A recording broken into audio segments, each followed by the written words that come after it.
Well, here we go. Look at that. It is Wednesday, March the 12th. Welcome in, Dave Trafford here with just out of a drop into the Now and Next feed. Been busy doing a few things with our newest show, Politically Speaking. You'll see it in the Now and Next feed. And we're keeping an eye on the developments for On the Ledge as Ford Nation gets ready to assemble a new crew around the cabinet table. That's probably going to happen next week. In the meantime, this morning, I had a chance to sit in on the Roundtable with John Moore on Newstalk 1010, and it was pretty good fun.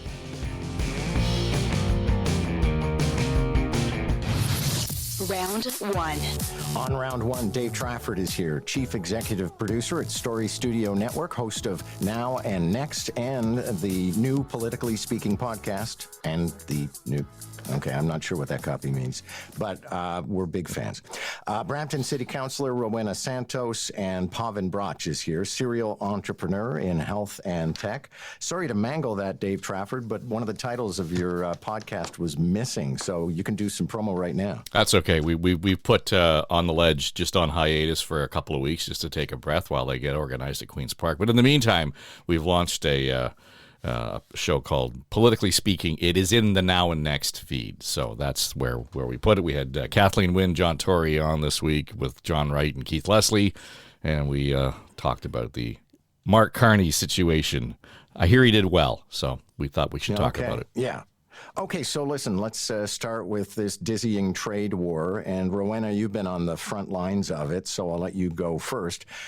Yesterday, within a matter of hours, first of all, Trump said that he was going to delay some tariffs, but he was going ahead with steel and aluminum. Then apparently somebody yelled down the phone at Doug Ford, who decided to put his tariff or fee on hold for the time being. And now he's off to Washington for more negotiations. And who knows what today will bring, Rowena? Well, this is what happens when you're dealing with somebody very unreasonable, irrational, and a bully. I love the way that Ford continues to champion and lead this on behalf of Ontario and, quite frankly, the country by pushing against a bully with similar tactics. And so the idea of shutting off electricity in the States did something to Lutnick and to Trump to warrant now a meeting that's happening apparently in Washington, D.C. tomorrow. And Ford is taking this incredible approach of talking to American residents through their own media channels in the U.S. and making sure that Americans understand, because they didn't before, and maybe they don't yet, to understand the impact on them. And once that happens, together with the business community, some of their own political representatives in the United States, that pressure is going to be overwhelming for them. And hopefully Trump starts to listen. In the meantime, like I was saying before, I wake up in the morning, don't know if electricity is on or off in New York, if a tariff has gone up and down, if it's gone, if alcohol is still on or off the shelves. We're in a battle. We're in a war. Paven, the president's communique yesterday, if we can call it that, because he was ranting on Truth Social, included some taunts like, Canada will be our cherished 51st state. You can still sing your beautiful "Oh Canada," but it will be a state song. And it's just, my heart sank. I got this from Joe on my phone, and I'm sitting there at the gym reading it, and I'm thinking, this is insanity. Yeah, just delete it. He's obviously continuing with his rants, and I think the entire world is watching and him do multi-generational damage to the American reputation, to America's word of being of any value whatsoever, whether it's in business or in government. Who will ever trust this guy in this country? Sadly, which is really unfortunate. And these threats, we've seen it over and over again. He backs down and he backs down and he backs down. Ultimately, doing what he's proposing to do would immediately destroy the American economy. And so we just have to stay calm. And I think, quite frankly, the most important thing that all of us can do is to pick the right leader for Canada in the upcoming election. What we hope is an upcoming election. It will be a wartime prime minister. It will be a prime minister who has to guide this country through and make some very serious decisions economically, obviously militarily, and we really have to choose carefully and put aside kind of our traditional points of view and see who is going to be the best at leading us against this chap down south. Dave Trafford, the New York Post profiles Doug Ford today, but the opening says Doug Ford blinked yesterday. I thought maybe it was a very intelligent climb down as opposed to a surrender. I'm not sure it was either. In terms of the way this has been set up, I think that, among other things, the Premier wanted to get, and has always said, they went to Washington to get the attention of the Americans, and they have done so. Howard Lutnick, I think the order of operations here is interesting. First, it's the Truth Social post. Then it sounds as if Lutnick's office calls Ford and says, okay, we need to sit down and talk about this. Then Ford says, we're going to talk. And so before we conclude those conversations, we're going to withhold any action on the tariffs on energy. Then they're going to meet. In the meantime, he's meeting with Carney. So I think there's far more purpose in all of this in terms of getting their attention and having them reduce the tariffs than might otherwise be qualified as blinking or a climb down. Meanwhile, what do you make of this? A survey that tracks year to year favorability of other countries' citizens toward the United States. And the survey tracked positive opinions from June of last year to today. The only one to change significantly was the view of the USA. And in Canada, it went from 52% to 33% favorable view. And Paven, I think you were the one who was saying this is going to be intergenerational. I think that this hate-on that Canadians have right now, this anger, is going to last. Yeah, I think it will last. It's going to be something. We sit around at the dinner table and our kids are listening and watching and seeing, and it's not going to be forgotten. That's for sure. And I think it's really. I want to say something too, that it's very encouraging to see the rest of the free world is going through the same thing. The rest of the free world has stopped booking trips to America as much as they might have in the past. We saw a few days ago quite a rally with the EU stock market and the EU as a currency for the euro rather. And I think we have to remember we're not alone. We share values with a large swaths of both Europe and Japan and Korea and other countries as well. So and I think that we will come out of this thing much stronger.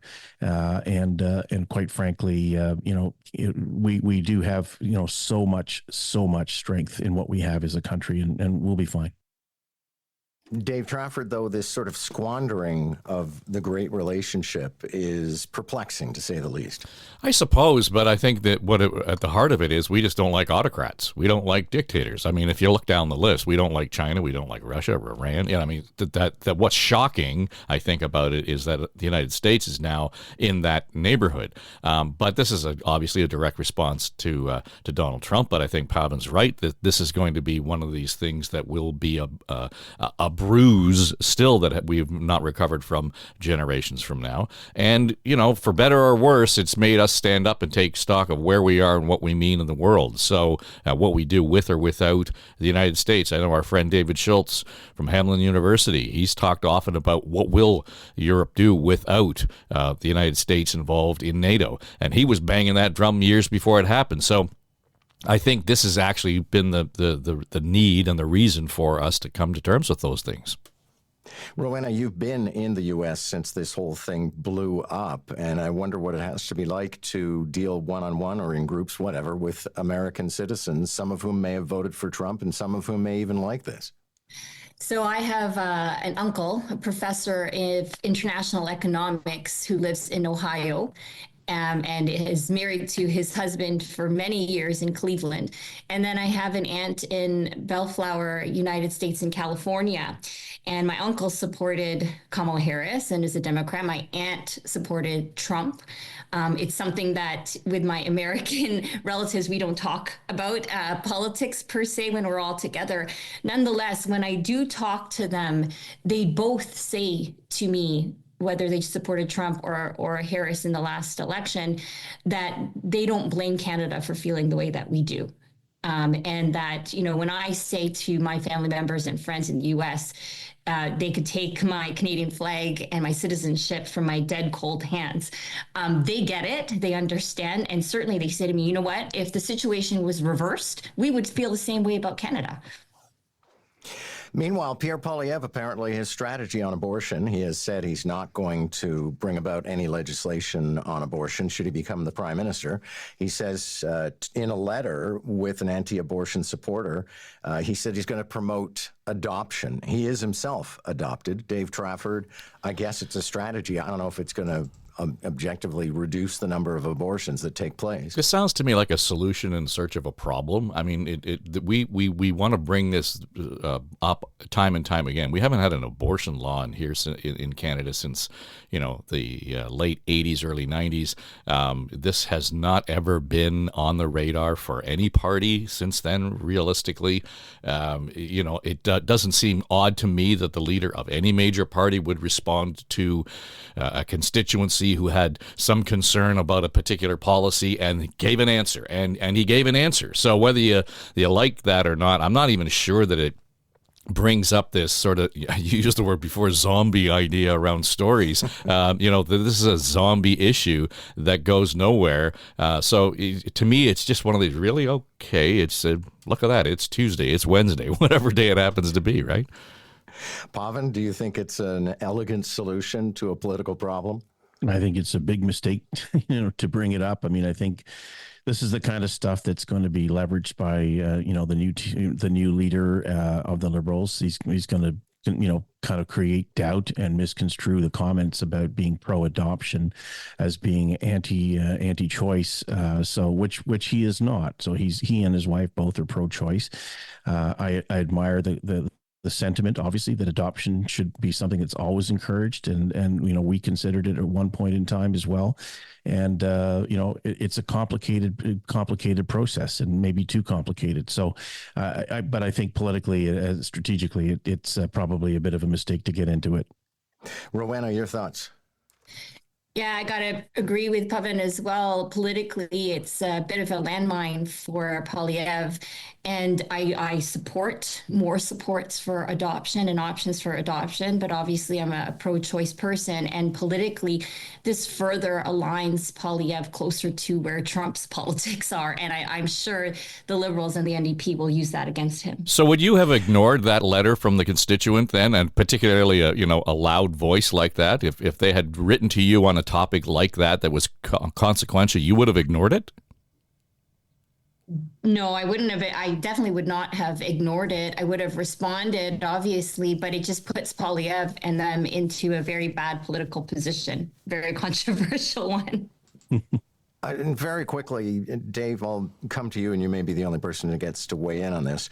But I think everyone remembers this horrible case of a driver who was driving over the influence and ran down two hockey players on bicycles. And his lawyer is arguing that because they had elevated blood alcohol levels, the case should be thrown out. I think the issue here is that the grand jury didn't have access to that information, and so that kind of taints the whole issue. But there's no good answer here, John. The fact is that those two guys were killed in a horrible accident. The guy who was driving the car over the legal limit. The Goudreau brothers. It was just a terrible thing. They were at their sister's wedding. All of that stuff. But I don't know how you analyze that outside of the emotional side of it without sounding like, you're blaming the victim. Thanks for this. Good to have all of you today. Dave Trafford, Paven Bratch, and Rowena Santos. That's round one. Round two coming your way in the next hour. There we go, and that'll do it. It's the Roundtable on Moore in the Morning on Newstalk 1010. I jump in there every couple of weeks or so, and it's always good fun. So if you missed it, you can always listen here. I'll drop it in this feed. Otherwise, you can check out the website at newstalk1010.com on the iHeart app. And, they post that stuff on their site as well. So thanks for listening to this special edition of Now and Next. I'm Dave Trafford.